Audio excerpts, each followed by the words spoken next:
If you're visiting the Netherlands for the first time and you want to piss off as many Dutch people as you possibly can, all you need to do is watch this video to the end and don't follow any of the advice that I give you throughout this video. That is a surefire way to make every Dutch person hate you. And if you're Dutch watching this, please feel free to add your own insights, your own opinions and observations on things that foreigners do that piss you off in the comments below. That said, if you visit the Netherlands, the first thing that you should never do is leave your bike unlocked. Do not leave your bike unlocked out here. Now, I'm very grateful, very thankful that I have never been in a situation where my bike has been stolen. That said, many Dutch people cannot say the same thing. As a matter of fact, the Netherlands is not just the biking capital of the world, but it's also the bike theft capital of the world.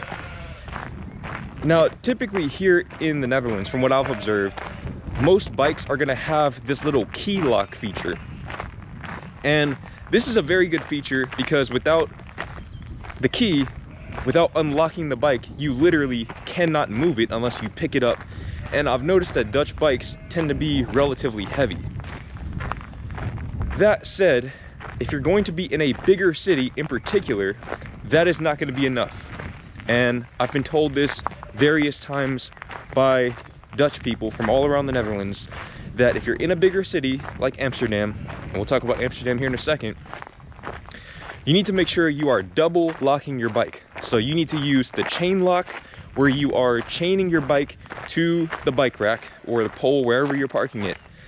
And you also need to turn the key and lock your bike that way. And that will give you the best chance of avoiding having your bike stolen.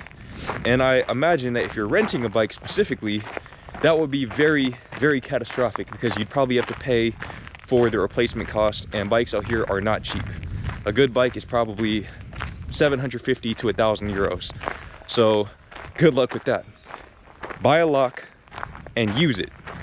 Now, speaking of Amsterdam, the next thing that you do not do when visiting the Netherlands, and this is more for your own benefit than anyone else's, the next thing that you do not do is only visit Amsterdam. So listen, I've been here for 14 months. I'm not just visiting, I live here. And I have literally not been to Amsterdam once. The only time that I ever went to Amsterdam since I got here was the day that I arrived. We walked around for maybe 20 minutes at most, and then we left and went to Brabant.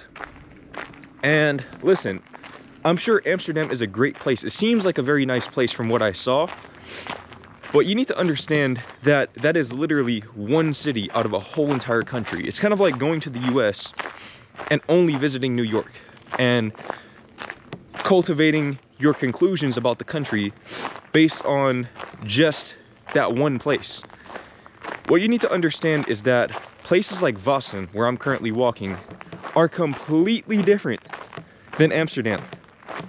Literally completely different. The only thing that they really have in common is that they're both in the Netherlands. That's pretty much it. Now, I'm not saying that you need to visit Vassen in particular, because you kind of have to go out of your way to get here, but at the very least, go to a city that is not 50% American or 50% international. It's great to be around these multicultural, cosmopolitan environments, but at the same time, if you really want the Dutch experience, you have to go to a city where there are mostly Dutch people. A place like, let's say for example, Den Bosch, or Tilburg, or Apeldoorn. Those are some of the cities that I've been to. Breda. Those are some of the cities that I've been to that do have some tourists, but not a lot of tourists. It's gonna be very authentic to the Dutch experience. And if you're going to go out of your way to visit the Netherlands, you should probably try to immerse yourself in the Dutch experience. Otherwise, what's the point of going? If you're just gonna go to Amsterdam, you might as well just go to whatever the biggest city is in your own country, because they're all gonna be kind of the same. So definitely do not limit yourself to Amsterdam or Rotterdam or even Utrecht. You want to make sure that you're going to these little other cities, these satellite cities, whatever you want to call them, that provide you with that authentic Dutch experience. Now, the next thing that you never do in the Netherlands is walk in the bike lanes. Do not be that person. Don't be that tourist who's out here taking pictures and vlogging. I know I'm literally vlogging right now, but doing all of that while walking in the bike lane. You see right now, I'm walking on this road. This road also doubles as a sidewalk and a bike lane. So I literally have no choice. There's nowhere else to walk. And there's a car coming up behind me, and I'm gonna have to get out of the way to let the car pass. But in places where there are dedicated bike lanes, don't walk in the bike lanes if there is a sidewalk there as well. Don't be that person. Sometimes you have to walk in the bike lanes because the bike lanes also double as a sidewalk. But in those instances, it's pretty much always the case that there's plenty of space for pedestrians and cyclists alike. Also, just as a little added bonus, this is something that Dutch people told me. I didn't know this until pretty recently, but when you walk on the bike lanes, if you're on one of those paths that doubles as a bike lane, so bike lane and sidewalk, or if you're on a road with suggested bike lanes that also double as a sidewalk, you always want to walk against the flow of traffic. So you want to walk on the left side of the bike lane, not the right side. And the reason why is because this allows you to see oncoming traffic. It allows you to see the cyclists coming up to you so that you can avoid getting hit by them. And again, it took me a very long time to realize that this etiquette even existed, because actually I see a lot of Dutch people walking on the right side. But again, I've been told time and time again that it's generally ideal if you walk in the opposite direction of where the traffic is going. So against the flow of traffic. This is for your own safety, and it just makes your experience as a pedestrian much less anxiety inducing, if you will, because you don't have to worry about a cyclist crashing into you at full speed with one of those fat bikes and taking out the back of your knee. Now, the next thing that you do not do in the Netherlands, that you simply don't do in the Netherlands, especially if you're from America, if you're from the US, you need to listen very closely, because this right here isn't going to make any sense to you at first. But just hear me out, okay? Do not come to the Netherlands and flex your wealth. I don't care how much money you have. I don't care how hard you work to acquire that wealth. That does not go over very well in the Netherlands. Now, I'm not gonna lie, when I first moved here, I didn't really like that. I didn't like that component of Dutch culture because I felt like it was rooted in scarcity. But what I've realized over time as I've matured is it's not about scarcity or abundance. It's about having a sense of peace within yourself. If you're at peace with yourself, why do you feel compelled to flex on other people? What's the point? There is no point. And truthfully, even in places like the US, most people don't care. But here in the Netherlands, people will literally like you less if they see you flexing on them. And again, it has nothing to do with the scarcity mindset or anything like that.